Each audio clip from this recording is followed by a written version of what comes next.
My name is Ivy Weston. My title is Collection Development Manager, and I work here at the Central Library. I chose the Meadows because I'm the manager of collection development here for the Central Library, and I read a lot of book reviews, and this one just really captured my attention. It's The Meadows by Stephanie Oakes. I love dystopian fiction, and it's definitely a dystopian title, so the description of it really caught my attention and made me want to read it. This book is set in the future after a climate change disaster has basically made people go back to living off the land if they're in rural areas, and there's a sort of shady, weird group that's taken over the government called the Quorum.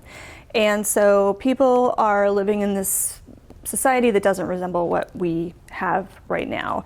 And the best and the brightest young people get a letter inviting them to boarding schools with names about environmental things. So, for example, this is the Meadows. Another one is called the Pines. And it's supposed to be the best and brightest, so when you get a letter, you really want to go. Then when they go to these schools, they find out that they're really deprogramming centers because everyone who's sent there is a queer teenager. My favorite part of the book is when the main character, whose name's Eleanor, bands together with two friends and a subversive person in the government who they use the technology that's controlling a lot of, I don't want to give too much away, but they use the government's technology to change things for the better. So if you're interested in dystopian fiction, another title I recommend that's also for teens, although both of these can be read by adults, of interest to adults, they just happen to have teen characters, is called The Testing by Joelle Charbonneau. And that's similar in that young people receive an invitation to go to elite schools and they think they've been chosen and they're special and they're going to have these great futures, but they realize they're really there for a nefarious purpose. And that's the start to a trilogy. So if you like it, there's 3 books. Actually, I think there's 4 books. Yeah, there's 4 books now.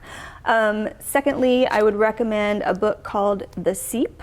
It's an adult book, and it is about a lesbian couple where one of the partners decides she wants to make a big change and how that affects her partner. It's also not dystopian, but it is very futuristic and technological. Like, this has a lot of technology in it, and it's kind of strange, but good. And then lastly, there is a documentary called Deprogrammed, which I highly recommend, which is about the debunked process of deprogramming someone who is not straight. Recommend all those.